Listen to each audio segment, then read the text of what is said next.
When we're thinking about deterministic models, these models basically assume that a set of conditions determines an outcome.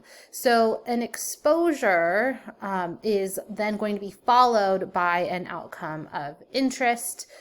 In other words, the cause or the independent variable is going to be followed by that effect or that outcome or dependent variable.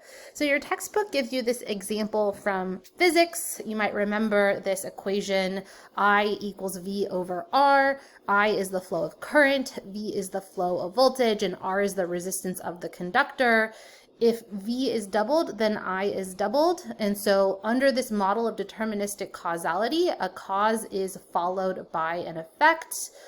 An independent variable is followed by a dependent variable. These are the basic assumptions when we're talking about a deterministic model. And this is very different from something, for example, like a probabilistic model that incorporates this idea of randomness.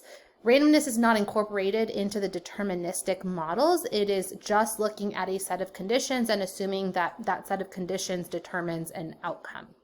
When we're thinking about deterministic causality and using deterministic models in epidemiology, our cause is going to be our independent variable. This is our exposure or our risk factor that we're interested in looking at, and the effect is going to be the dependent variable. This is going to be our outcome. It's our disease or health condition. So for example, our cause might be smoking and our effect might be something like lung cancer. When we're thinking about deterministic models, we employ what we call necessary and sufficient causes when explaining the relationship between a cause and an effect. So a necessary cause is a cause, it's a factor that is required to be present for the outcome to happen. And so what we're saying here is that a factor has to be there for the event to have the possibility of occurring, but it doesn't necessarily mean that the event will actually happen. A sufficient cause is very different. A sufficient cause, what we're saying is that the cause, if it's present by itself, will actually produce the outcome. If it's there and it's sufficient, the outcome is going to happen. It's guaranteed to happen. So a sufficient cause is a condition or set of conditions that will produce the event.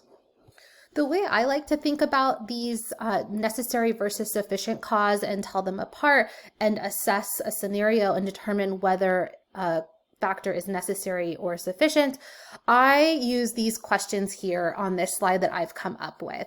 So if a cause is necessary, what I would ask myself is the presence of that factor required for the outcome to happen? And if a factor or a cause is sufficient, I would ask myself, if the factor is present, will the outcome happen? Now, these definitions of necessary and sufficient cause might be a little confusing at this point, and that's okay. We're going to go over some examples in this module that will hopefully clarify a necessary versus sufficient cause for you.